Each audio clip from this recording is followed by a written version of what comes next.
할아버지, 할머니가 어린 손자녀와 디지털로 소통을 하기 위해서는 여러 가지가 필요합니다. 현실에서 좀 어려움을 겪기도 하는데요. 특히 이제 비대면 사회가 되면서 디지털에 대한 부담감 이런 것들이 존재하죠. 여기에 대해서 먼저 고령층의 디지털 접근성이라는 보고서를 살펴보고요. 특히 이제 50세 이상의 사람들이 디지털을 어떻게 이용하는지, 더 나아가서 앞에서 말한 할아버지, 할머니가 손자녀와 디지털로 소통하기 위해서는 어떤 생각들, 어떤 것이 기본이 되는지에 대해서 함께 살펴보도록 하겠습니다. 안녕하세요. 저는 시니어 라이프 비즈니스를 연구하는 최학입니다.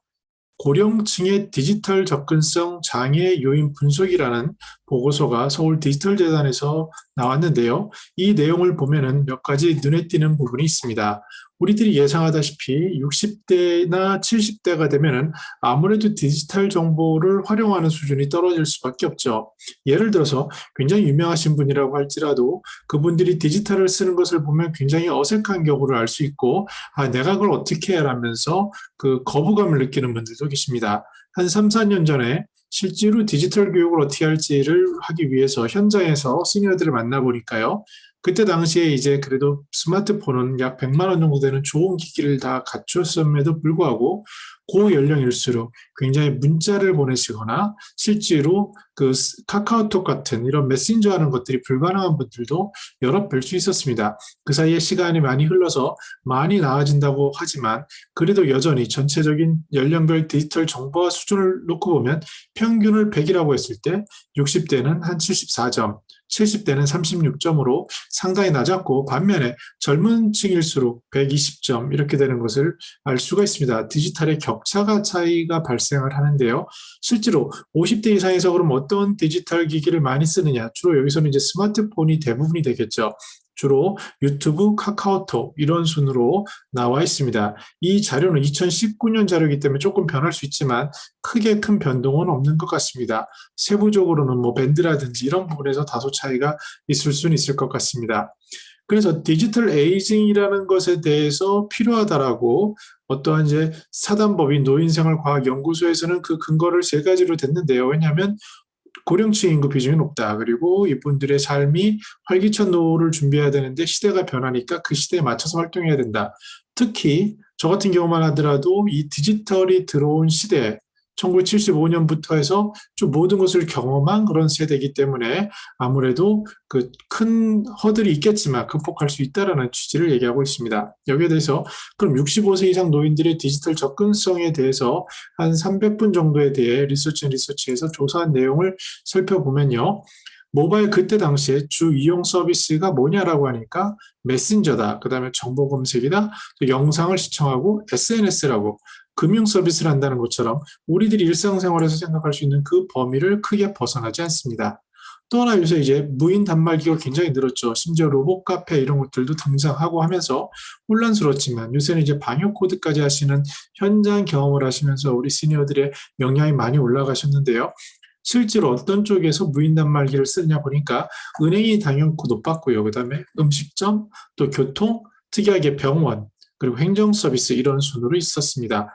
행정 서비스는 현장에 가보면 도우미가 계셔서 많이 도움을 받을 수 있고 하지만 아직 여러 가지 분야에서 좌절감이나 당혹감을 느끼시는 시니어가 많은 것은 사실입니다. 그러면 영상 컨텐츠를 이제 많이 보는데 주로 뭐를 보냐 했더니 당연코 유튜브 비중이 굉장히 높았다는 것을 알 수 있습니다. 이러한 영상 컨텐츠를 시청하시는데 뭐가 어렵습니까? 라고 얘기를 하니까 저도 이제 많이 반성이 되는데 용어가 너무 어렵다. 그리고 또 말의 속도가 저도 좀 빠르지만 빠르다. 그리고 뭘 정확히 지시하는지 모르겠다. 설명 대상에 대한 것도 요약에 대한 설명이 필요하다. 주로 이런 말에 대한 겁니다. 저도 이제 유튜브를 3년 정도 하는데요. 여러 가지로 미흡하지만 그동안 지적을 받았던 것들을 보면 대부분 이 사운드에 관련된 것들, 목소리가 분명하지 않다. 저희 또 딕션도 별로 좋지는 않지만 뭐 특히 이제 배경음악을 깔았더니 그것 때문에 방해가 되신다. 이러한 기본적인 것들에 있어서 어려움을 느끼시는 것이 이런 모바일이나 다른 환경에서도 동일하게 나타나는 것을 알 수 있습니다. 조사의 방법에 이제 특이하게 관찰 조사라는 것을 하는데요. 실제로 모바일을 쓰는데 주요 핵심 장애가 뭐냐라고 여쭤보니까 뭔가 회원가입을 하거나 뭘 예약을 하려면은 인증 절차가 필요하죠. 특히 이제 핸드폰에 그 문자를 발송을 받아서 그 문자를 입력을 해서 다시 그 이용하는 웹사이트에 가서 등록을 하는 이런 절차가 굉장히 어려워 보입니다. 저 같은 경우도 초반에는 너무 어려웠는데 특히 시니어인 경우에는 더 어려울 것은 뭐 너무나도 자명한 얘기 같습니다. 물론 잘하시는 분들도 계시고요. 더 나아가서 보안에 대한 걱정도 들죠. 이 보안이라는 것에 대해서 아주 심플하게 말씀을 드리면 일단은 전송하는 것에 있어서의 그 안전망 또는 내가 점유하고 있음으로써의 안전망, 비밀번호 놈으로써의 안전망 이런 것들 기본적인 것들로 구성이 되는데요. 여기에 대해서도 뭐 스미싱, 피싱 이런 것으로 불안 요소가 많은 것은 맞습니다.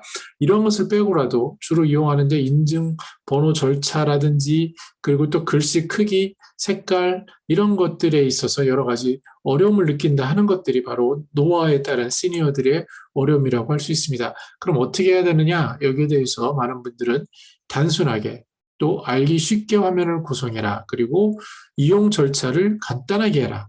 나아가서 격차를 해소하기 위한 교육을 제공해라. 이렇게 크게 한 세 가지 정도를 얘기하는 것 같습니다.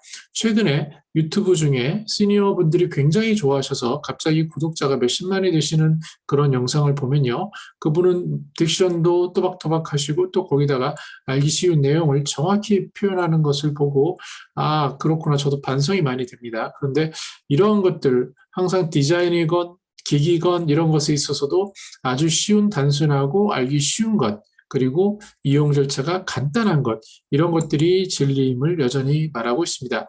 우리가 디지털 리터러시 하면요. 그 묻는 독해력이라고 얘기를 할 수 있습니다. 즉 디지털을 얼마나 잘 이해할 수 있느냐인데 여기에 대한 사전적인 정의는 이렇습니다.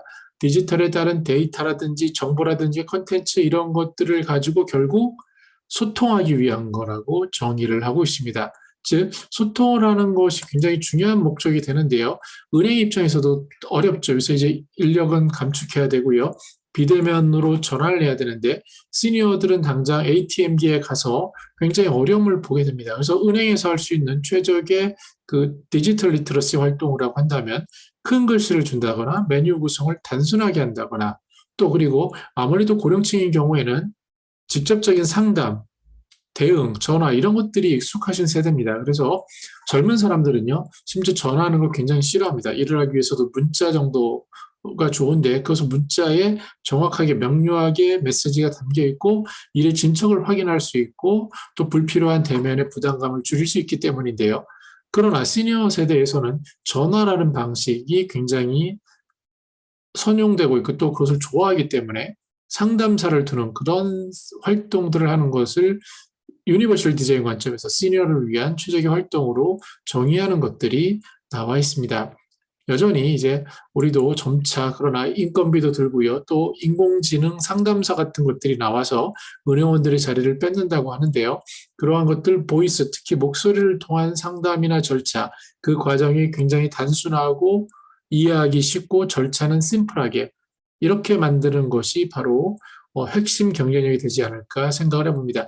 그럼 현존하는 가장 그 이쪽에 고민을 많이 한 부분을 찾으라고 한다면 저는 MKYU 대학이라고 할 수 있을 것 같습니다. 유튜버 김미경 선생님께서 이러한 이제 인력을 양성을 해서 특히 이제 경력 단절 여성들을 양성을 해서 뉴스에 보니까 홈플러스나 공공에서 필요한 곳에 디지털 튜터를 파견해서 그분들이 현장에서 시니어들의 디지털 리터러시를 돕는 이런 활동을 하는데요. 주목할 부분은 두 가지 현장 경험을 하다 보면 시니어들에게 가장 효과적인 것은 당신이 가장 관심 있는 부분에 대해서 아주 쉽고 실제로 한번 경험하게 하는 겁니다. 근데 그 분야라는 게 뭐냐를 보면 매뉴얼북 주제 한눈에 보기라는 것을 정의를 했는데 굉장히 정리가 잘 되어 있습니다. 개인정보 보호에 대해서 알아야 되고요. 디지털 금융 사기 예방 그리고 스마트폰의 기본 설정 및 기능 또 앱 다운로드 및 회원 가입 스마트 뱅킹 이용하기, 온라인 쇼핑 이용하기, 배달 음식 주문하기, 간편 결제 이용하기, 포털 사이트 검색하기, 지도 앱으로 길 찾기, 대중교통 이용하기, 시외 고속버스, KTX 예매하기, 또 QR 체크인하기, 내 주변 약국, 병원 찾기, 가장 중요한 것은 카카오톡, 그리고 줌 사용하는 법, 이렇게 화상 통화하는 법, 이런 것들이 있고, 또 유튜브 활용법, 이런 것들을 들고 있는데, 시니어 삶에 있어서 디지털이 굉장히 어렵고 막막해 보이지만, 이러한 것들도 점점 발전하면서요, 더 단순화되고 이용하기 쉽게 변하고 있습니다. 그래서 여기에 대해 너무 걱정을 하지 마시고 이런 것들 하나하나 배우시길 바라고, 특히 보니까 MKYU에 뭐 1,000원 정도 가입하면은 콘텐츠를 볼 수 있는 그러한 그 교육 프로그램이 돼 있는 것 같아서 이런 것들도 한번 활용해 보시기를 바라고, 또 정 어려우시면요, 이제 코로나가 이제 끝나감에 따라서 노인복지관이나 주민자치센터에 가면 아주 좋은 프로그램들을 알려주고 있습니다. 또한 인터넷에 유튜브를 찾아보시면 아주 훌륭한 강사분들이 아주 쉽게 설명하는 그런 것들이 있으니 노력하고 찾아보셔야 합니다. 근데 중요한 것은 뭐냐면 내가 진짜 관심 있는 것, 그것에 대해서 제대로 설명을 해주면 그것을 반복해야 하는 게 중요합니다. 저도 시니어 분들과 7학년, 8학년 선생님들과 여러 가지 모임을 하는데요. 이렇게 줌을 통해서 하거나 일을 하는 데 있어서 물론 저 같은 경우도 나이가 들어감에 따라서 디지털을 이해하는 능력이 조금 떨어질 수밖에 없습니다. 근데 이것을 극복하는 것은 반복이라고 할 수 있죠. 그래서 이용하고 나서 다시 한번 반복하고 기억했다가 아니면 메모했다가 다시 반복하는 것이 어느 정도 체화가 되면 굉장히 자연스럽고 마치 어르신께서 TV를 시청하시고 전화기를 쉽게 쓰는 것처럼 지금 이 시대에 디지털, 특히 가상세계, 메타버스 이런 것들도 모두 쉽게 되어지는 것을 알 수 있습니다. 정리해 보면요, 우리가 생각할 것은 디자인인데 유니버설 디자인입니다. 즉 모두를 위한, 아까처럼 디지털 격차가 발생하는 분들도 쉽게 이용할 수 있는 디자인을 설계하는 것이 이런 디지털에도 나와야 되는데, 하나 우리가 살아갈 미래의 너무나도 명확한 방향은 바로 교육부에서도 얘기하고 있지만 4차 산업혁명이고요. 이것은 결국 디지털로 연결되는, 그리고 디지털로 초지능화되는 그런 것이라고 할 수 있겠습니다. 저는 이제 제 딸이 굉장히 어린데요. 그 디지털 네이티브 세대라고 하죠. 그 어떤 기기가 새로 들어와도 아이패드를 만약에 받았다고 하면은 이 아이패드를 줌으로 연동해서 아이패드를 작동하면서 줌으로 학습을 하는데요.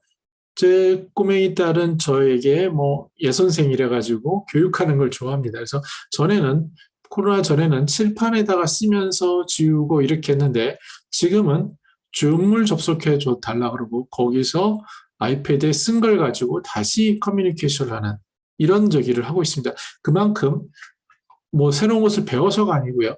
많이 쓰고 하다 보면서 모르는 것을 궁금한 것은 찾아보고 물어보고 하면서 자기 거로 익숙하는 그 습득하는 과정에서 자기 것으로 만드는데요. 교육부에서 나온 내용을 보니까 물론 이러한 비대면에서 디지털 네이티브 안에도 격차가 존재한다고 합니다. 접속할 수 있는 환경, 기기, 플랫폼, 공간 뭐 이런 것들의 차이가 있죠. 그런데 더 중요한 것, 근데 슬기로운 온라인 생활의 핵심은 뭐냐라고 하면 정확한 단어를 사용하고 정확한 표현을 하고 간결하게 표현하고 팩트를 체크하고 이러한 기본적인 것들을 강조하고 있습니다.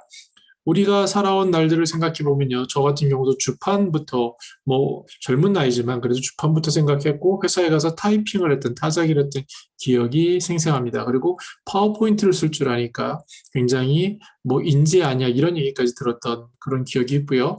많은 분들이 공중전화 있던 시절, 또 삐삐 뭐 이런 시절을 했다가 지금은 이제 메타버스, 가상현실 아마 굉장히 급속도로 발전하고 있어서 조만간 우리는 이 세계 속에 들어갈 것으로 전망하고 있습니다. 그런데 한 가지 흥미로운 것은요. 왼쪽에 보시면 앞으로 10년 부의 길에 서려면 이걸 최우선으로 하세요라고 하는 전승민 선생님이 어떤 유튜브 콘텐츠를 담은 겁니다. 이분이 얘기하기에 4차 산업혁명 시대의 자녀들을 위해 필요한 건 코딩 교육이 아니다라고 얘기를 하고 있습니다.